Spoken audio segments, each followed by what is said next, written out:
पहले तो ये कहानी जिनकी है उनके बारे में जान लें आप। इट इज अबाउट अशोक मित्रा। अशोक मित्रा इसके राइटर हैं। और अशोक मित्रा वर्ल्ड ये ईयर दिया हुआ है 1931 से 2017 का। The life span was the pen name of Jagdisha Tyagarajan, an Indian writer regarded one of the most influential figure in post-independence Tamil literature. Tamil literature के वो बहुत ही प्रसिद्ध लेखक रहे हैं और उनका ये नाम है अशोक मित्रा। अदरवाइज उनका नाम है Jagdish. and 200 short stories and a dozen novels and 200 short stories and a dozen novels and 200 short stories and a dozen novels and novellas and novels. He was born in Secunderabad and moved to Chennai in 1952. I'm just getting all these things from the book so that it is an extra information about the author. Following an invitation from his father's friend, the film director S.S. Vasan, to work at Gemini Studios, he worked for more than a decade at the Gemini Studios. He began writing about his experience of working in the film industry in a set of columns for the Illustrated Weekly of India. These columns later became his book, My Years with Boss. So one of his collection, My Years is Boss, is the same compilation of those short stories which he had written during his work tenure at Gemini Studios. Gemini Studios was a famous studio in South. Still it is. And S.S. Watson was his father's friend who took him there. And while working with film stars and film people related to filmmaking, this story is all about that. So there may be some instances when you feel there is a humorous, there is a comical touch in this. And now we are coming to that part. Pancake was the brand name of makeup material. Makeup material था जिसका नाम है pancake, एक brand name है। That Gemini Studios bought in truck loads. ये makeup का सामान जो था जेमिनी स्टूडियो में ट्रक से आता था, ट्रक में भर भर के। यानी इतने सारे आर्टिस्ट सबके चेहरे पर मेकअप चढ़ाना है तो इसकी मात्रा क्या होगी, इसका अंदाजा आप लगा सकते हैं कि these material were supplied not in boxes but in bulk and on in trucks. Truck में वो भर के आता था। Greta Garbo must have used it. Miss Gauhar must have used it. अब इसमें सब नाम हैं जो फिल्म पर्सनालिटी से हैं। Greta Garbo must have used it. Greta Garbo जो है वो एक स्वीडिश एक्ट्रेस है। ठीक है। She receives an honorary Oscar for his unforgettable screen performance. The Guinness Book of World Record named her the most beautiful woman who ever lived. She was also voted best silent actress of the country. ये Swedish actress थी। 1954 की यह बात है कि जब उनको Oscar में पुरस्कार मिला उनके फिल्मों के लिए और उनको स्क्रीन के अपने प्रेजेंस के लिए, she got best screen presence award in that award ceremony. और कहना है कि ऑथर का कहना है कि पैनकेक उन्होंने भी लगाया होगा। Next, miss Gauhar. Miss Gauhar, an Indian actress whose performance was widely appreciated in Bimal Roy's Devdas. She won 3 Best Actress awards for her acting. She is now an active politician. ये जब की बात है मिस गौहर। गौहर जो है वो इंडियन एक्ट्रेस थी और उन्होंने भी ये लगाया होगा। यानी ये पूरी सीरीज में जितने नाम आ रहे हैं वहां से यहाँ, यहाँ से वहां, लेकिन सबके ऊपर ये मेकअप अप्लाई हुआ होगा। But Rati Agnihotri, sorry, miss Gauhar must have used it. Miss Gauhar ने भी इसे लगाया होगा। Vyjayanthimala must also have used it. Vyjayanthimala ये पुराने समय की अभिनेत्री हैं और अभी वो सांसद हैं, तो वो आप संभवतः उनको आप अभी देख सकते हैं कि कहीं अपने सोशल लाइफ में वो कहीं एक्टिव हैं, तो you can know about this person.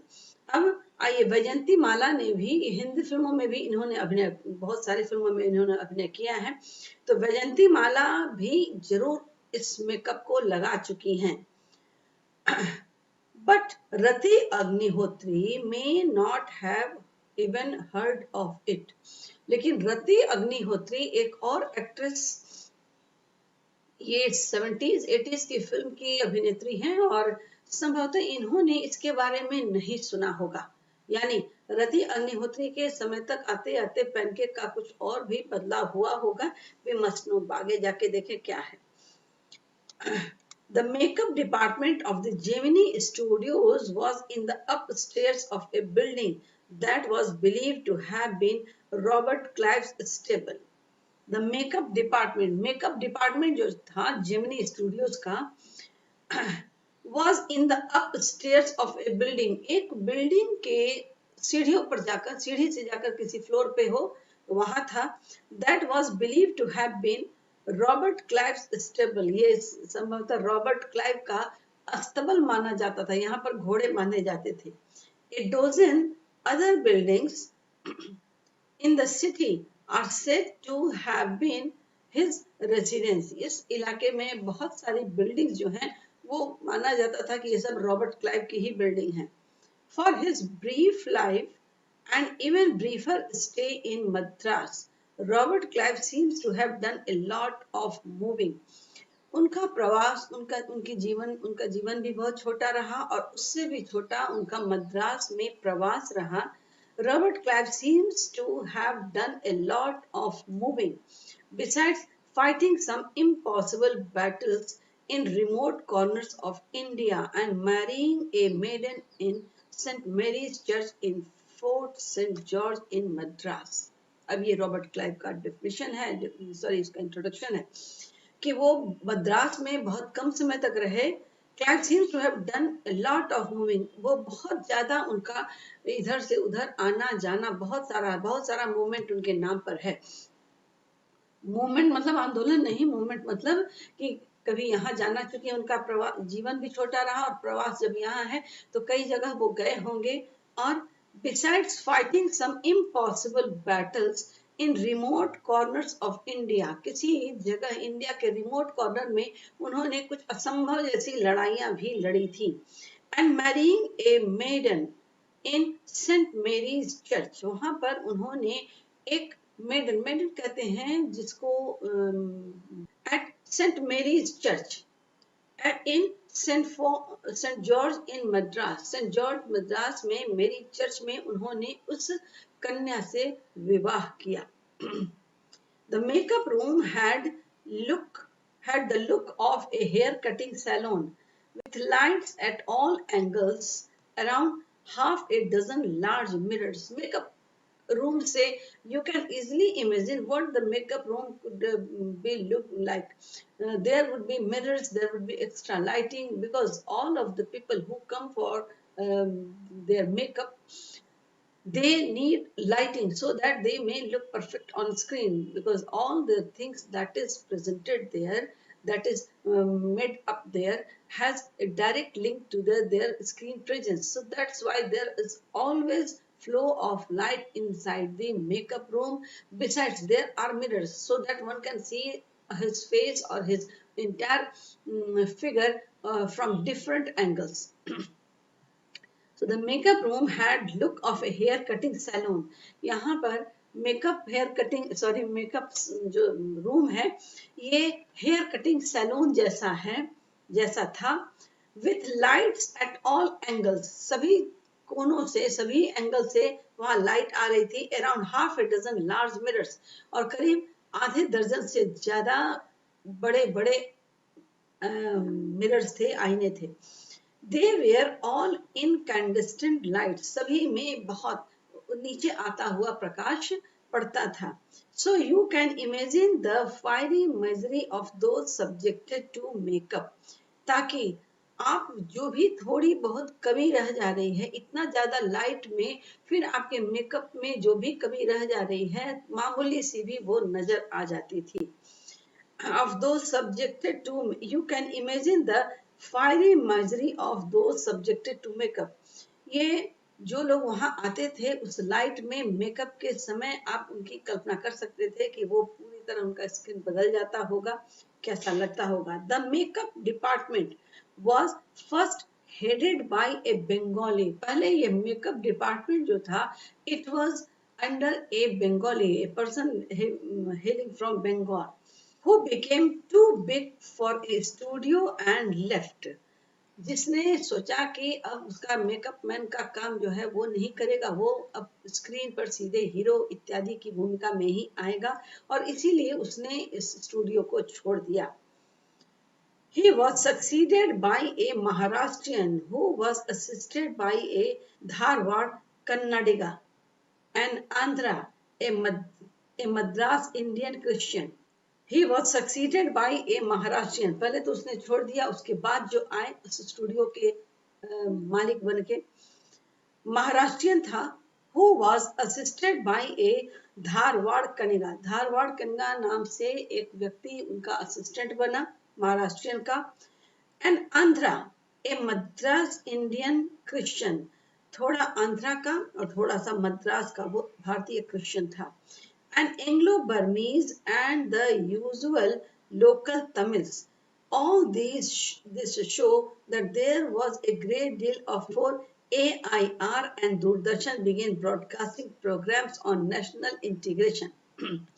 अब महाराष्ट्रियन जो सबसे पहले उसने सक्सीड किया, तो उसके असिस्टेंट के तौर पे जो आया वह था धारवाड़ कन्निगा। ठीक है, धारवाड़ कन्निगा। दूसरा आया वो एक आंध्रा का था। तीसरा एक मद्रास का इंडियन क्रिश्चियन था।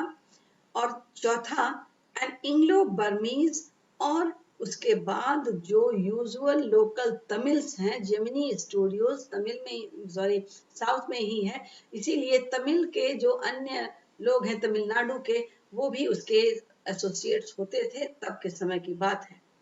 All this shows that there was a great deal of national integration long before AIR and Doordarshan began broadcasting programs on national integration। ये वहां पर तब था जब तक कि all India radio, AIR stand for all India radio, all India radio और दूरदर्शन ने अपने प्रोग्राम्स में नेशनल इंटीग्रेशन पर जब कुछ कहना शुरू किया होगा, उसके काफी पहले से यहाँ पर सभी तरह के लोगों का एक मेला ऑलरेडी जेमिनी स्टूडियोज में था। वहाँ कोई कहीं से, एंग्लो इंडियन से लेकर बंगाली, बंगाली से लेकर आंध्र का, आंध्र से लेकर महाराष्ट्रियन, ये सब जो है सारा जो हुजूम था वो एक नेशनल इंटीग्रेशन का ही पिक्चर प्रेजेंट करता था। इसके पहले कि नेशनल इंटीग्रेशन के किसी टॉपिक को ऑल इंडिया रेडियो या दूरदर्शन अपने प्रोग्राम्स के तहत ब्रॉडकास्ट करे।